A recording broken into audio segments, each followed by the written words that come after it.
Hello everyone, welcome to the session. आज की class में हम पढ़ने जा रहे हैं पंजाब स्कूल एजुकेशन बोर्ड की 6th क्लास की हिंदी की बुक पहली भाषा फर्स्ट लैंग्वेज और उसमें उसका 6वां पाठ दृढ़ निश्चयी सुशीला। और आज हम इस पाठ के बारे में चर्चा करेंगे, इसका सार समझेंगे। पर सार समझने से पहले कुछ कठिन शब्दों के जो अर्थ है वो जान लेते हैं। शुरू करते हैं।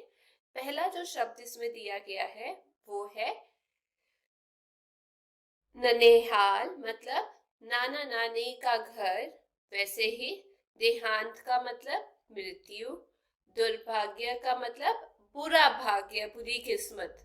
पैरों तले जमीन खिसकना मतलब घबरा जाना या हैरान रह जाना। लायक का मतलब योग्य। विचलित का मतलब डगमगाना, घबराना। टस से मस ना होना मतलब स्थिर रहना या डटे रहना। दलील का मतलब तर्क। मुक्त का मतलब स्वतंत्र। हस्तक्षेप करना मतलब बीच में पड़ना। बाध्य का मतलब मजबूर। दृढ़ निश्चय का मतलब पक्का इरादा। निर्भीकता का मतलब निडरता। और नवाजा का मतलब सम्मान। ठीक है, तो चलिए अब इसका सार समझते हैं। इसमें कुमारी सुशीला माँ के साथ अपने ननिहाल राजस्थान में टोक जिले के हनुमानपुरा में रहती थी।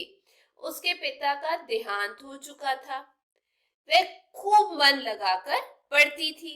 ठीक है, उसकी माँ और नाना को उसकी शादी की बहुत चिंता थी और वे उसके लिए वर लड़का ढूंढने में लग गए।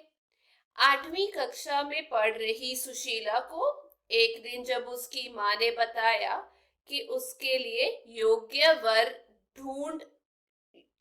ढूंढा जा रहा है और जल्दी शादी कर देंगे, ये सुन के उसके पैरों तले जमीन खिसक गई।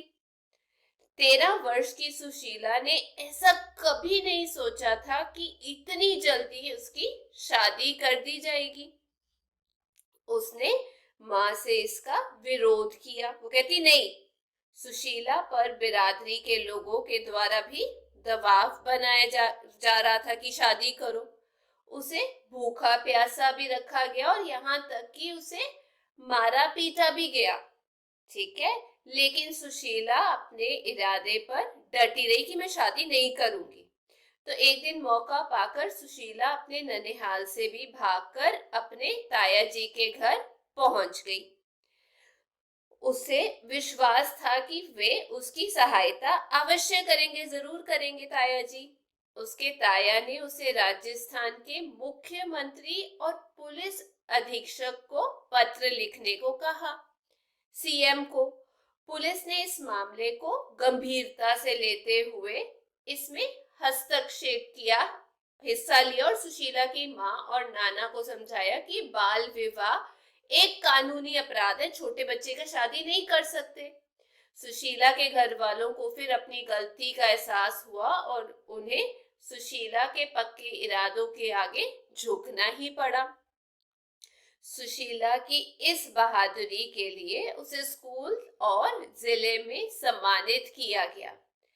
अपनी इसी बहादुरी और पक्के इरादे के कारण उसे नई दिल्ली में 24 जनवरी सन 2007 को प्रधानमंत्री मनमोहन सिंह से राष्ट्रीय वीरता पुरस्कार भी प्राप्त हुआ। तो ये था इस पाठ का सार। मैं उम्मीद करती हूँ आपको सार समझ आ गया होगा। यदि आपको कोई सीख मिली इस पाठ से तो मुझे कमेंट सेक्शन में जरूर बताइएगा। हम फिर मिलेंगे। Till then take care, bye bye.